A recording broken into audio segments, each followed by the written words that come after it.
when you come into work tomorrow morning, I want you to do something else, some admin work.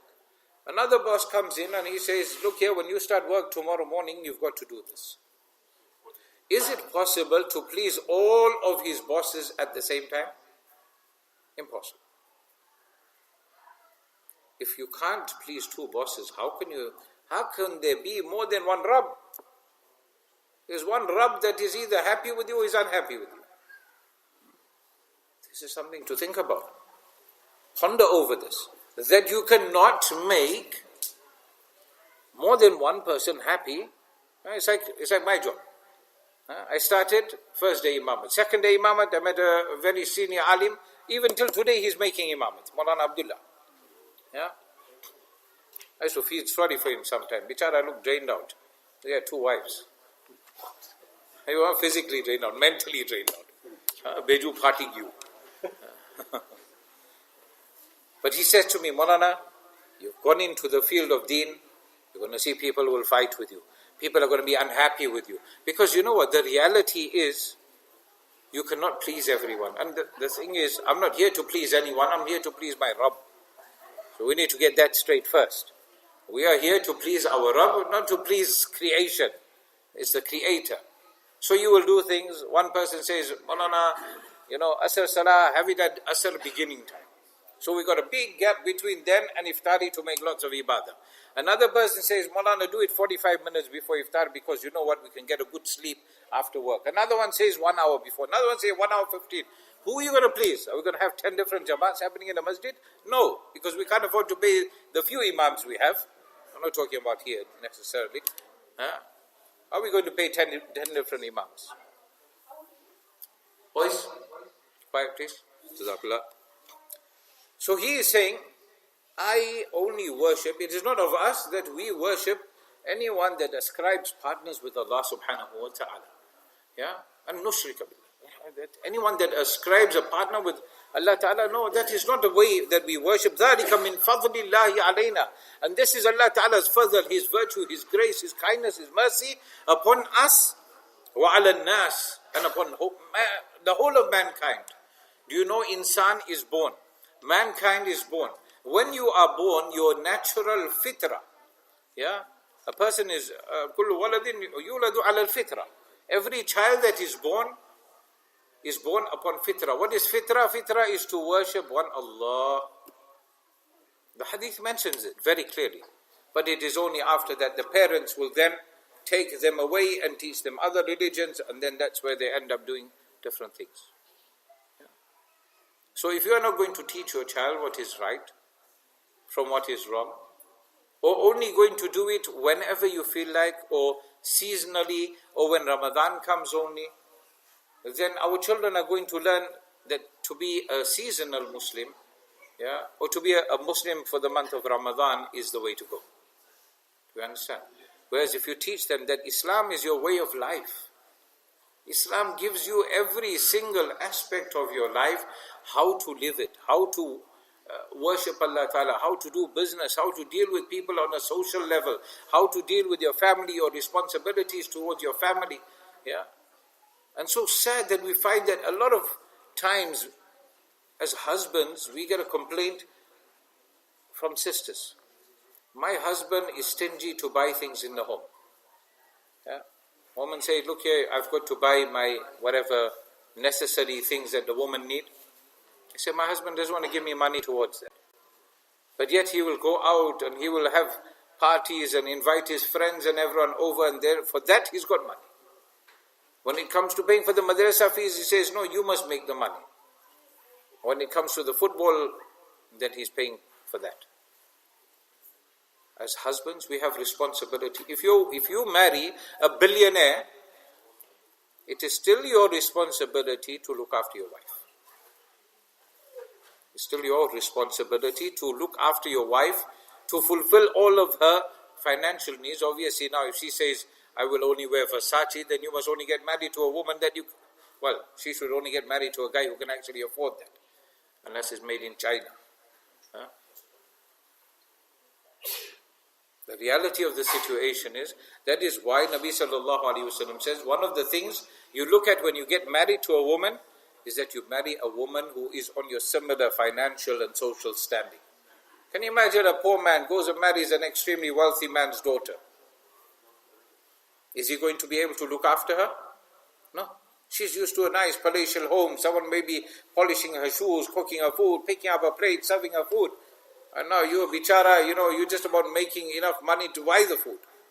Forget, give her a nice place to eat and serve and cook and everything. Yeah.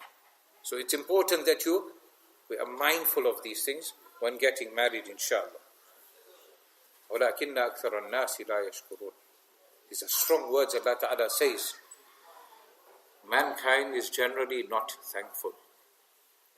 You think about it, 10 days time, we will have the news, or our biryani will be digested, or whatever you're having for Eid.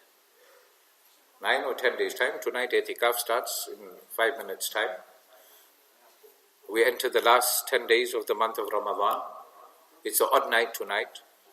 But when Ramadan is over, will I stop being a practical Muslim? The fact that you could come on a Saturday night at 9 o'clock for Salah, and that too not in time when the namaz has started, well before. Some of you have stayed from Asr to Maghrib. No one's saying you have to do that, but after Asr Salah, come for Asr. Hafidhu ala salawati was salatil wusta. Allah Ta'ala says, safeguard your Salah. Hafidh of the Quran, what does he do? He safeguards it. Where does he keep it? In his heart. He's firm. وَالصَّلَاةِ الْوُسْطَى, Allah Ta'ala says, especially the middle Salah, the Asr Salah. Because that's the one you can meet most easily. It could either be tea time, it could be a time you're traveling home from work, it could be the time you're having supper, it could be a time you're picking up your children from madrasa. Is this not the case? And that is what happens. And that is how we find that generally masajid will have a peak in Maghrib Salah of attendance, but Asr Salah, sometimes not even 3-4 people turn up. Yeah? Why is that? So the fact that we are here and we've been doing this for the past 3 weeks, let's maintain it. Make that firm intention, I will do it. And Allah Ta'ala will only guide you and make possible for you what you deeply desire in your heart. If you deeply desire that from the day of Eid, I can't wait for Eid to come because then I can start missing my namaz, I don't have to sit in the masjid, I don't have to hear this Mawli Sahib going on about coming for salah and so forth, I don't have to make dua and ibadat and fast and so forth, then the day of Eid will be a different type of Eid, a different type of celebration. The real day of Eid is for the person who sacrificed, worked hard this month of Ramadan. Now with these warmer days, you feel like you want to eat and drink and what have you, but you sacrifice for the pleasure of Allah Rabbul Izzati wal Jalal, then what will happen, inshaAllah? Your day of Eid will come and you will enjoy that food, and Allah Ta'ala will give you a spiritual feeling of goodness. Otherwise, it will be shaitan giving you a spiritual feeling of badness. The choice is ours. We can do it, you can do it, and we can encourage others to do it, because that is a quality of a believer. May Allah Ta'ala make it easy for us. Insha'Allah, tomorrow we carry on and see what Sayyidina Yusuf alayhi salatu wasalam, Ya Sahibi Sijn, he addresses the people of the prison and what does he do and how he deals with them. Bismillahir Rahmanir Rahim. Alhamdulillahi Rabbil Alameen. Wassalatu wassalamu ala shafir anbiya'i wal mursaleen. Sayyidina wa nabiyana wa shafi'ana wa habibana maulana Muhammadin wa ala alihi wa ashabihi ajma'in. Allahumma rabbana atina fid dunya hasanatan wa fil akhirati hasanatan wa qina adhaban nar. لا إله إلا الله الحليم الكريم سبحان الله رب العرش العظيم والحمد لله رب العالمين اللهم إنا نسألك موجبات رحمتك وعزائم مغفرتك والسلامة من كل إثم والغنيمة من كل بر اللهم لا تدع لنا ذنبا إلا غفرته ولا هما إلا فرجته ولا دينا إلا قضيته ولا دينا إلا قضيته ولا مريضا إلا شفيته ولا مريضا إلا شفيته ولا مريضا إلا شفيته ولا حاجة من حوائج الدنيا والآخرة هي لك رضا إلا قضيته ويسرتها برحمتك يا أرحم الراحمين. Ya Allah, most kind, most merciful, grant us all the good that Nabi Kareem sallallahu alayhi wa sallam asked for, and safeguard us and protect us from all the bad that Nabi Kareem sallallahu alayhi wa sallam sought protection from. Ya Allah, these last few days of Ramadan, grant us the ability, the tawfiq to worship you correctly, how you love to be worshipped, Ya Allah. Ya Allah, whatever sins we may commit, Ya Allah, divert us away from the sins. Grant us forgiveness for those sins and guide us to your path, Ya Allah. Guide us to the path that makes you happy, Ya Allah. Make us of those that you are happy with and those that are happy with you, Ya Allah. Ya Allah, most kind, most merciful. The difficulties that the brothers and sisters are going through around the world, no matter which part of the world it is, Ya Allah, grant them ease and afiyat. Safeguard them from the rioters, those that want to cause harm to them. Ya Allah, most kind, most merciful. We make dua to you to accept our dua. Ya Allah, forgive us for our shortcomings. Wa sallallahu ta'ala ala khayri khalqihi Sayyidina Muhammadin wa ala alihi wa ashabihi ajma'een. Bi rahmatika ya arhamar rahimin. It's now time for iftar. In Leicester, Allahumma laka sumtu wa bika amantu wa alayka tawakkaltu wa ala rizqika aftartu fataqabbal minni.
The dua that we can recite once the fast has been opened.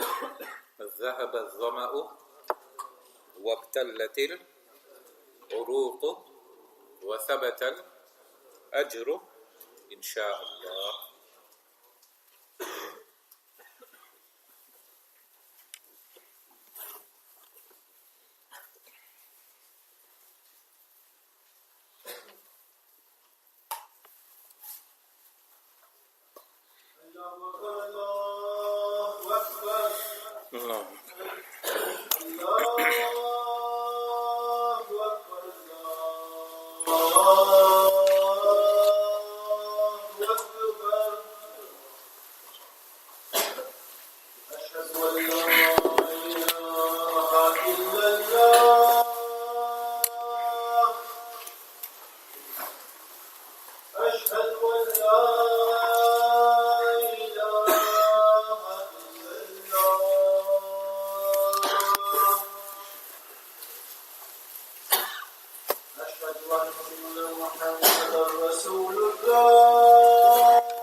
Brothers, we have some brothers here from Masjid al-Ansar who are collecting for the brothers in Sri Lanka and sisters there, the people that have been going through a lot of difficulty, they're being attacked, they're not as comfortable as we are here.